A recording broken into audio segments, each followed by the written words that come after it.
Di-mute dulu ya, Bu. Oke, selamat sore Bapak Ibu semuanya. Tetap semangat ya Bapak Ibu.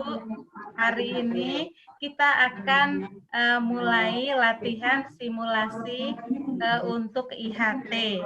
Nah, izinkan saya untuk share screen materi yang akan saya bawakan pada sore hari ini.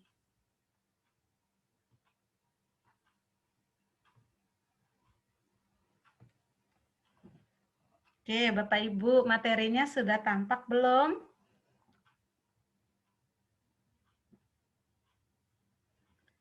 Oke, Bapak Ibu, materi yang akan saya sampaikan pada kesempatan ini, Bapak Ibu, suara saya apakah sudah terdengar dengan jelas belum? Mantap, Bu, mantap. Oke, terima kasih, Pak. Oke. Nah, materi yang akan saya sampaikan kali ini adalah tentang kurikulum operasional di satuan pendidikan. Nah, untuk materi kurikulum operasional ini, saya bagi menjadi 4 bagian, yaitu pertama, tujuan dan prinsip penyusunan kurikulum operasional di satuan pendidikan. Yang kedua, proses penyusunan kurikulum operasional di satuan pendidikan. Yang ketiga, komponen kurikulum operasional di satuan pendidikan. Dan yang keempat adalah pendampingan, evaluasi, dan pengembangan profesional.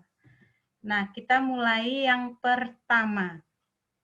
Nah, yang pertama, tujuan dan prinsip penyusunan kurikulum operasional di satuan pendidikan. Nah, pengembangan kurikulum operasional sekolah bertujuan untuk membantu proses berpikir dalam menyusun kurikulum operasional sekolah. Nah, lalu yang menjadi prinsip dari pengembangan kurikulum operasional di satuan pendidikan ini ada 5. Yang pertama, berpusat pada peserta didik. Yang kedua, kontekstual. Yang ketiga, esensial.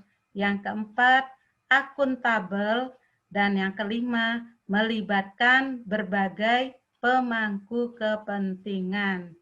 Nah, Bapak Ibu, untuk yang prinsip-prinsip ini tentang berpusat pada peserta didik, artinya kurikulum itu dibuat berdasarkan dengan kepentingan dan kebutuhan peserta didik di tempat kita mengajar. Lalu kontekstual ini yaitu disesuaikan dengan lingkungan, ya. Nah, lingkungan tempat kita mengajar. Kemudian untuk esensial itu sendiri artinya kurikulum operasional di satuan pendidikan itu dibuat berdasarkan ya kepentingan-kepentingan pemangku di satuan pendidikan itu sendiri. Lalu yang berikutnya tentang akuntabel, yaitu di mana pengembangan kurikulum operasional di satuan pendidikan dibuat berdasarkan data, jadi tidak mengada-ada. Nah, kemudian yang kelima, melibatkan berbagai pemangku kepentingan. Artinya di sini dalam penyusunan kurikulum operasional sekolah, kita melibatkan berbagai pihak. Misalnya mulai dari kepala sekolah, kemudian pengawas sekolah, lalu Bapak Ibu guru yang merupakan rekan kerja kita di satuan pendidikan, dan juga orang tua yang merupakan pengguna kurikulum yang kita buat seperti itu, atau yang disebut dengan konsumen seperti itu. Nah, lalu yang berikutnya adalah setelah kita mengetahui tujuan dan prinsip penyusunan kurikulum, kita masuk kepada yang kedua, yaitu proses penyusunan kurikulum operasional di satuan pendidikan. Nah, sebelum kita masuk ke proses penyusunan kurikulum operasional sekolah, kita lihat dulu, kita jawab dulu pertanyaan berikut. Nah, yang pertama, bagaimana proses penyusunan kurikulum operasional satuan pendidikan? Ya, lalu sebelum kita masuk ke sana terlebih dahulu kita harus pahami dulu bagaimana kerangka dasar dan struktur kurikulum. Nah, kita lihat Bapak Ibu. Kerangka dasar kurikulum itu sendiri ditetapkan oleh pemerintah pusat dengan mengacu pada tujuan pendidikan nasional dan SNP. Nah, lalu yang berikutnya kita lihat ini kerangka kurikulumnya yaitu mulai dari tujuan pendidikan nasional, kemudian profil pelajar Pancasila, lalu standar kompetensi lulusan, lalu standar isi, standar proses, standar penilaian, dan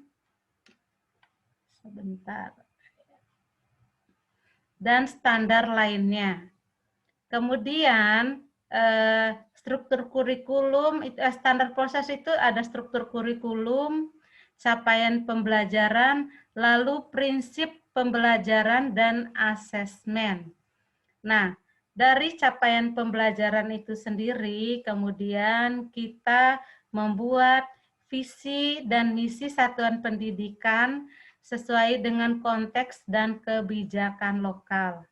Kemudian yang menjadi contoh perangkat ajar dalam kurikulum operasional sekolah itu sendiri yaitu ada buku teks pelajaran, lalu ada bahan ajar, modul ajar mata pelajaran, dan proyek profil pelajar Pancasila contoh kurikulum satuan pendidikan. Lalu proses penyusunan kurikulum operasional sekolah itu sifatnya fleksibel atau dinamis. Artinya, satuan pendidikan mengembangkan kurikulum operasional berdasarkan kerangka dan struktur kurikulum sesuai dengan karakteristik satuan pendidikan.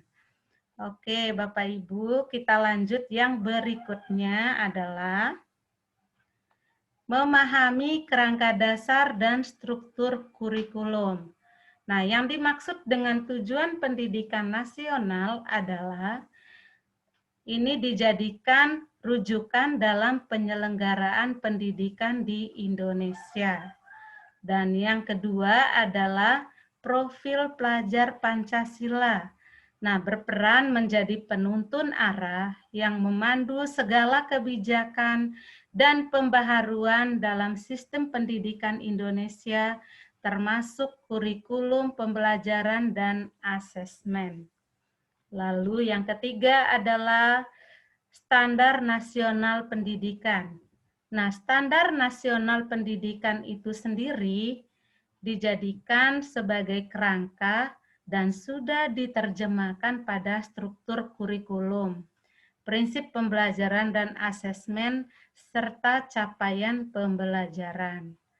Yang keempat yaitu struktur kurikulum. Nah, struktur kurikulum itu sendiri ditetapkan oleh pemerintah pusat dan menjadi acuan sekolah untuk mengembangkan kurikulum menuju tercapainya profil pelajar Pancasila. Yang berikutnya adalah prinsip pembelajaran dan asesmen, yaitu menjadi rujukan dalam menyelenggarakan pembelajaran dan asesmen di sekolah. Lalu yang keenam yaitu capaian pembelajaran, ini merupakan kompetensi yang harus dicapai peserta didik sesuai dengan fase. Nah, teman-teman, Bapak Ibu guru semuanya, ya itulah tadi tentang pemahaman sebelum kita menyusun kurikulum operasional sekolah. Jadi kita harus memahami terlebih dahulu tentang kerangka dasar dan struktur kurikulum. Lalu yang berikutnya adalah kita masuk kepada bagaimana proses penyusunan kurikulum operasional di satuan pendidikan. Nah, kita lihat di sini. Kita lihat dulu apa yang menjadi tujuan pendidikan nasional yang tadi sudah saya jelaskan. Lalu apa sih profil pelajar Pancasila? Di mana profil pelajar Pancasila di dalamnya itu memuat 6 ya yang menjadi kriteria yang akan dicapai oleh peserta didik, di mana beriman, kemudian berakhlak mulia, lalu bergotong royong, kemudian berkebinekaan global, kemudian bernalar kritis, dan kreatif. Nah, yang dimaksud dengan jadi dari profil pelajar Pancasila kita turunkan ke SNP. Apa itu SNP? Yaitu struktur kurikulum prinsip pembelajaran dan asesmen capaian pembelajaran.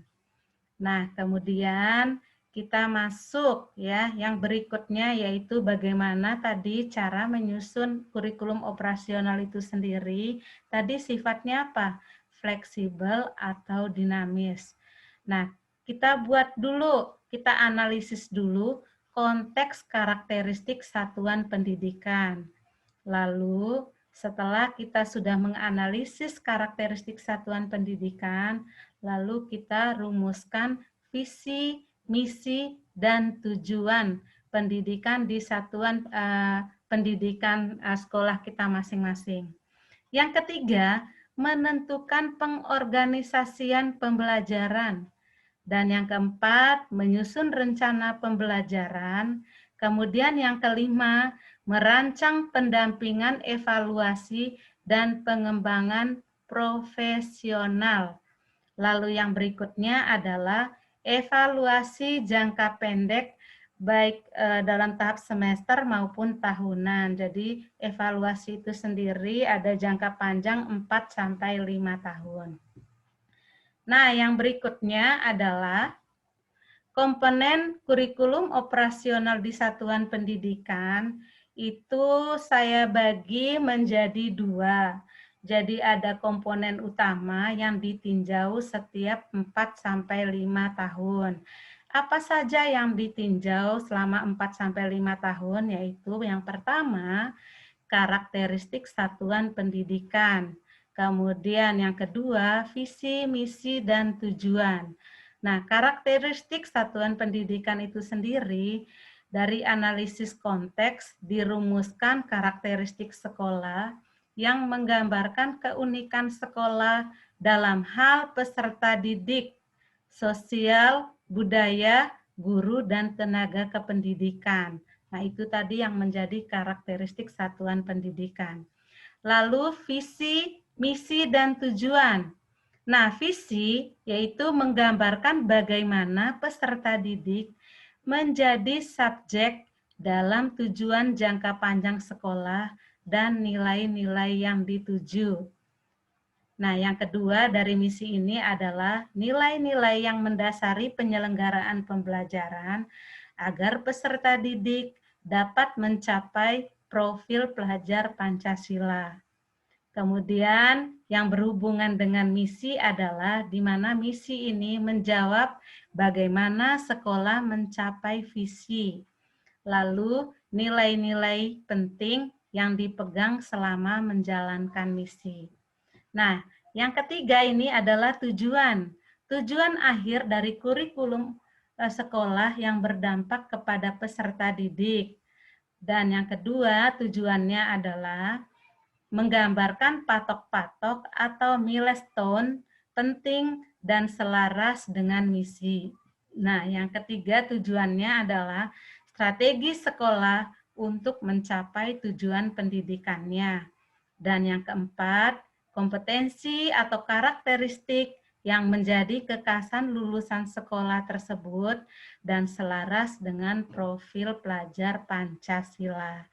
Nah, kita lihat komponen yang berikutnya, yaitu komponen yang kedua, komponen utama yang ditinjau setiap tahun. Kalau yang tadi itu komponen yang ditinjau setiap 4 sampai 5 tahun. Nah, komponen utama yang ditinjau setiap tahun ini saya bagi menjadi 4. Yang pertama ada pengorganisasian pembelajaran.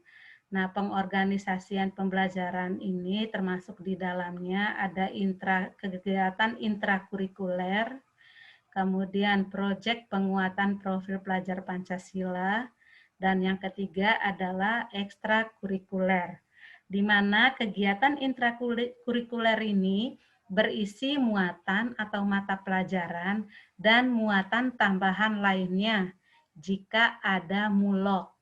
Nah, yang kedua yang termasuk dalam pengorganisasian pembelajaran yaitu proyek penguatan profil Pancasila yang menjelaskan pengelolaan proyek yang mengacu pada profil pelajar Pancasila pada tahun ajaran tersebut. Dan yang ketiga, kegiatan ekstrakurikulernya yaitu gambaran ekskul dalam bentuk matriks atau tabel. Nah, lalu komponen utama yang kedua yaitu rencana pembelajaran. Ini rencana pembelajaran ini ditinjau setiap tahun. Artinya bagaimana pelaksanaan pembelajaran selama setahun ajaran. Dan yang ketiga, pendampingan, evaluasi, dan pengembangan profesional ini dilakukan untuk meningkatkan kualitas pembelajaran secara berkelanjutan di satuan pendidikan. Dan yang keempat adalah lampiran, yang termasuk dalam lampiran itu sendiri yaitu ada contoh-contoh rencana pembelajaran ruang lingkup kelas, kemudian contoh penguatan profil pelajar Pancasila, dan yang ketiga, referensi landasan hukum atau landasan lain yang kontekstual dengan karakteristik sekolah. Nah, kita masuk materi yang terakhir yaitu tentang pendampingan, evaluasi, dan pengembangan profesional. Nah, pendampingan, evaluasi, dan pengembangan profesional dilakukan secara internal oleh satuan pendidikan untuk memastikan pembelajaran apakah berjalan sesuai dengan rencana untuk mencapai tujuan yang telah ditetapkan. Nah, yang kedua, evaluasi, pendampingan, dan pengembangan profesional dilakukan secara bertahap dan mandiri agar terjadi peningkatan kualitas secara berkelanjutan di satuan pendidikan sesuai dengan kemampuan satuan pendidikan. Nah, jadi itu tadi Bapak Ibu tentang kurikulum operasional di satuan pendidikan. Nah, Bapak Ibu, sekian presentasi dari saya. Bagi Bapak Ibu yang ingin bertanya, saya persilahkan. Terima kasih. Ya, saya Bu mau bertanya. Ya, silahkan Bu Tivi. Ya, tadi Ibu ada menjelaskan tentang pendampingan, evaluasi, dan pengembangan profesional dilakukan secara internal. Itu maksudnya apa ya, Bu? Oh iya, terima kasih Bu Tivi untuk pertanyaannya. Artinya, tadi pendampingan, evaluasi, dan pengembangan profesional yang dilakukan secara internal itu artinya yang melakukan pendampingan itu adalah kepala sekolah, artinya di dalam satuan pendidikan itu sendiri. Nah, adanya evaluasi di sini ini untuk memastikan apakah pembelajaran yang sudah direncanakan dalam kurikulum satuan kurikulum operasional sekolah itu sudah sesuai sudah mencapai tujuan yang telah ditetapkan atau belum. Artinya kalau belum berhasil, belum mencapai, maka harus dilakukan revisi atau perubahan supaya bisa mencapai tujuan yang telah ditetapkan. Ya, terima kasih Bu Tivi untuk pertanyaannya. Oke, Bapak Ibu guru yang lain, apakah ada yang mau bertanya?